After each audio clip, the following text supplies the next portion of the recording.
बातमी फलटणमधून आहे। फलटण महाबळेश्वरची नगर परिषद निवडणूक लांबणीवर पडली आहे। उच्च न्यायालयाच्या निर्देशानंतर निर्णय घेण्यात आलेला आहे। अर्ज छाननी संदर्भातील अपीलांवर प्रक्रियेमध्ये झालेल्या त्रुटींमुळे निर्णय घेण्यात आलाय। 4 डिसेंबरला दोन्ही नगर परिषदांचा नवा कार्यक्रम जाहीर होण्याची शक्यता आहे। सातारा जिल्ह्यातील फलटण आणि महाबळेश्वर नगर परिषद निवडणुका या उच्च न्यायालयाच्या निर्देशानुसार रद्द करून पुढे ढकलण्यात आलेल्या आहेत।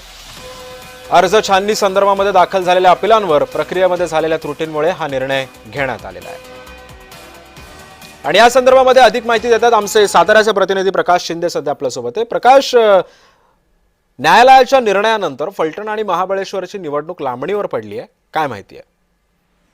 नक्कीच सातारा जिल्ह्यात 9 नगरपालिकेसाठी निवडणूक होणार होती, परंतु न्यायालयाने जे निर्णय दिलेला आहे की काही छाननीमध्ये उच्च न्यायालयाने अपील केले होते आणि या अपीलामुळे निवडणूक अधिकाऱ्यांनी काही बाबींचं पालन न करता डायरेक्ट चिन्ह वाटप केल्याचा आक्षेप घेतलेला होता। त्यामुळे उच्च न्यायालयाने या निर्णयाविरोधात निर्णय दिलेला असून ही निवडणूक आहे ही महाबळेश्वर आणि फलटण येथील रद्द करण्याचा निर्णय घेतलेला आहे आणि ती फेर निवडणूक पुन्हा कार्यक्रम जाहीर करण्यात आलेला आहे। बरं, सिद्धेश, धन्यवाद प्रकाश, तुम्ही दिलेल्या अधिक माहितीबद्दल।